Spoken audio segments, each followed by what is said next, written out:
Assalamualaikum warahmatullahi wabarakatuh. Alhamdulillah berjumpa lagi dengan saya Sardal Pahlawi.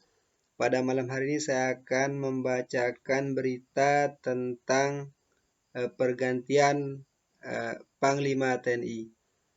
Sebagaimana diketahui bahwa Jenderal Panglima TNI yang sekarang yaitu Jenderal Andika Perkasa pada dalam waktu dekat akan memasuki masa pensiunnya sehingga perlu diangkat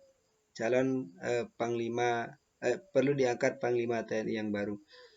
Kali ini saya akan membacakan berita yang saya kutip dari infopublik.id dengan judul Yudo Margono calon tunggal Panglima TNI.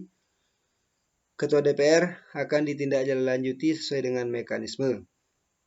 Ketua Dewan Perwakilan Rakyat Puan Maharani mengumumkan Kepala Staf TNI Angkatan Laut atau KSAL Laksamana Yudo Margono sebagai calon tunggal Panglima TNI pengganti Jenderal Andika Perkasa.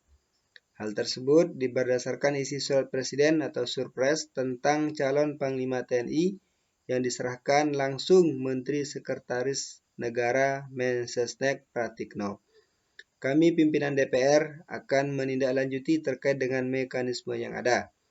Menugaskan Komisi 1 untuk melaksanakan mekanisme terkait pergantian atau pengangkatan Panglima TNI yang baru, kata Puan di Kompleks Parlemen Senayan, Jakarta, Senin 28 November 2022.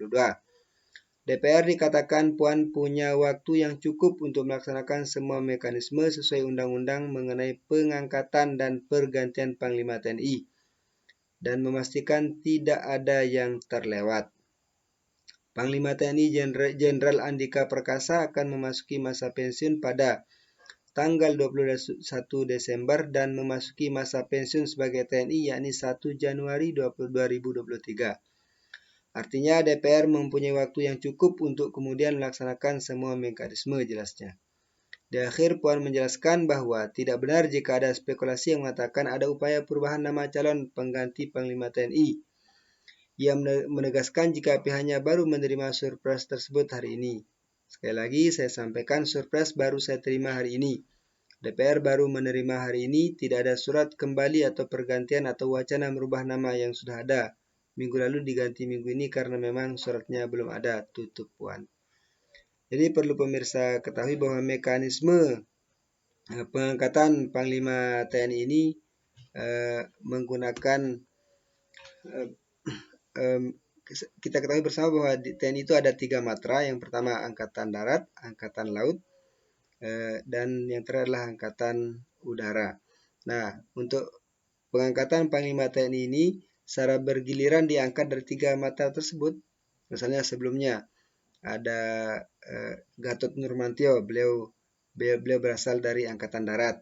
Nah, setelah beliau pensiun, beliau diganti oleh Marskal Hadi Cahyanto. Beliau berasal dari Angkatan Udara. Kemudian diganti lagi oleh Jenderal Andika Perkasa. Beliau sebenarnya ketika Marskal Hadi Cahyanto diganti memasuki masa pensiun, yang seharusnya menggantikan beliau adalah dari matra Angkatan Laut seharusnya. Akan tapi mungkin karena berbagai dinamika dan entah apa pertimbangan Presiden, maka kembali diangkat dari Angkatan Darat yaitu Jenderal Andika Perkasa. Nah, sekarang setelah Jenderal Andika Perkasa pensiun baru digantikan lagi oleh Yudo Margono yang berasal dari matra Angkatan Laut ya, Angkatan Laut. Nah, mungkin setelah beliau pensiun Bapak Yudo Margono, Jenderal Yudo Margono, beliau pasti akan digantikan dari matra yang lain kalau menganut pada tradisi yang berlaku selama ini di TNI. Dan ini sangat berjalan dengan efektif. Itu update terkait dengan pengangkatan, terkait dengan pergantian Panglima TNI. Hanya ini yang bisa saya sampaikan. Sekian, Assalamualaikum warahmatullahi wabarakatuh.